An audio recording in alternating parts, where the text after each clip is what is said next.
places like Copenhagen, right? It's a lot of global fora become very, very important. If change then has to happen at each level, and you can, by the way, we should take this, my new slide actually goes down a lot further. It's even in the household level. It's at the really local level that these things happen. So the challenge becomes, how do we link, if we feel that a problem is interconnected, which increasingly these global problems are, how do we form vertically linked chains of action? We've had a model in our advocacy work of global networks going out and changing global things, and then maybe not actually getting down to the national or local level. Let's make poverty history. We'll make poverty history how? By a global movement that gets more money available for dealing with poverty. But wait a minute, what happens when you get that money? Where does it go? It goes there. Whoops, maybe we should think about how to change things there. But wait a minute, what happens when it gets there and we win a victory in the budget? Well, it's local governments and local that are mediating. How do we bring about change there? So the challenge is, how do we create a model of change that's able to link the local to the global? And I have to say, this becomes a new source of tension in many global movements. We're just finishing another study. I don't have a neat postcard and all that because it's just coming out, but it will soon, on 10 examples of where that have tried to link local to global voices. In some of them, there were some positive examples, but in almost all of them, new forms of tension arose which caused severe breakdown between the local and the national and the global. You created a strong global movement, and then a lot of the local people felt their voices were excluded from it. Or that you came and consulted with them and then you took their knowledge away to someplace else and never came back and reported to them. Yeah? Or you go from the global right down to the local and you bypass the national, and the national organizations get upset. And so we have all kinds of competition happening between national NGOs and international NGOs, southern NGOs and northern NGOs. And that's very real because the process of linking across levels for most people in social movements and global networks has been a new source of vulnerability and a new source of exclusion. So your challenge and our challenge is, how do we create not global movements that are not only linked this way, but also linked this way? And that makes your time problem all the more difficult that you raised, right?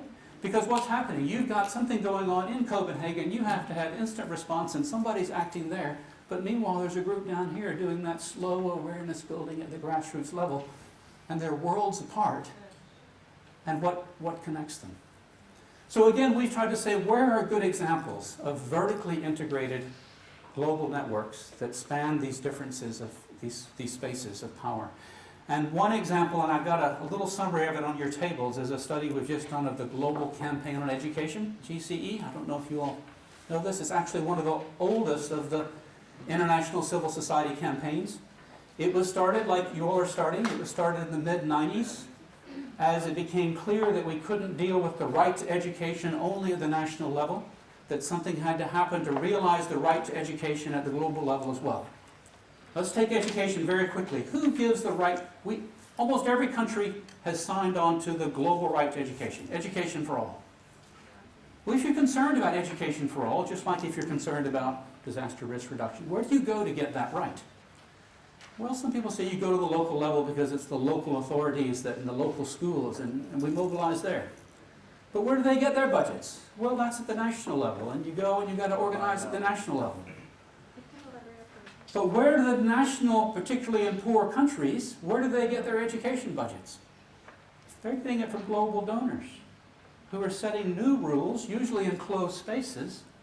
So if you take a country like Uganda, 70%, 80% of its budget for social services is coming from global donors. So you have to mobilize there.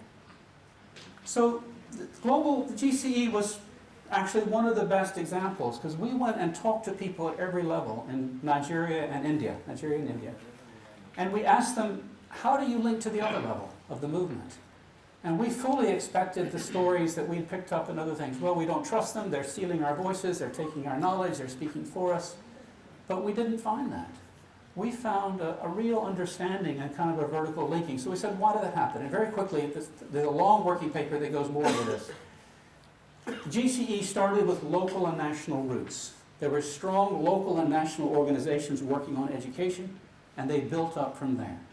I get the same sense in this room. You're an international network, but you've got strong national groups that you're building from.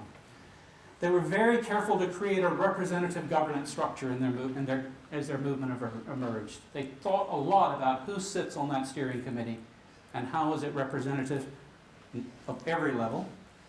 They were very careful to frame the issues inclusively. So a lot of people talk about the Global Week on Education, and the Global Week of Education, where people around the world came together for one act. For a year before that, they're asking people, what should the message be in that 1 week? So people felt like there was some participation in framing that week of action. Unlike, by instance, the Global Campaign on Poverty, the White Armband Day, which really came from the North and didn't take that time. There was respect for roles across all levels. At the local level, the activist says, well, we're really proud of our work, but we need those international activists, and vice versa. The international activists were all very aware of what the local activists were doing.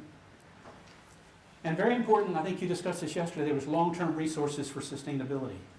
That is, that the donors put in a lot of money for national level organizing, which meant that the international NGOs and the national NGOs weren't competing with each other for the same money.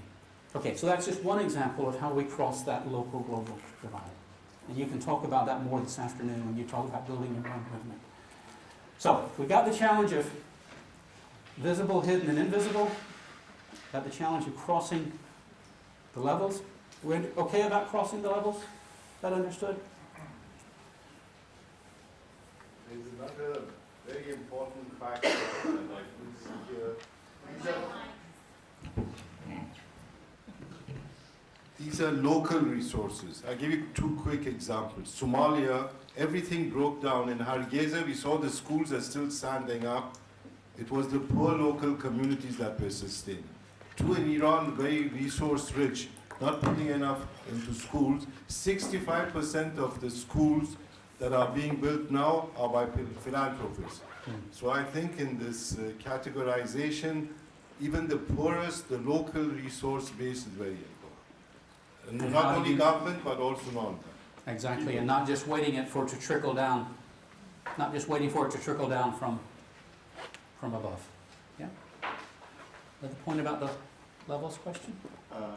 I have a remark about the resourcing. I think it's absolutely crucial that if we want to have effect, that we have to have long-term sustainable resourcing, and we have found out that this is quite a challenge because somehow within our sector the key donors tend to channel funding mainly through governments and less through direct financing of communities or even NGO networks and so on. So I was wondering, how does one change that mindset that the governments are the key actor in our sector, and because I mean I think the capacity is there, but what we actually need is more finances to implement activities and all. Yeah. And there's fewer and fewer donors really willing to invest in that kind of activity. So I was wondering what your experience is in that respect. Well, I think it's a huge issue across the development sector, and maybe we have a couple of donors present, but if you're not familiar, you need to educate yourself about the Paris Agreement. The Paris Agreement was the agreement of donors that said there should be national ownership of government, of donor resources.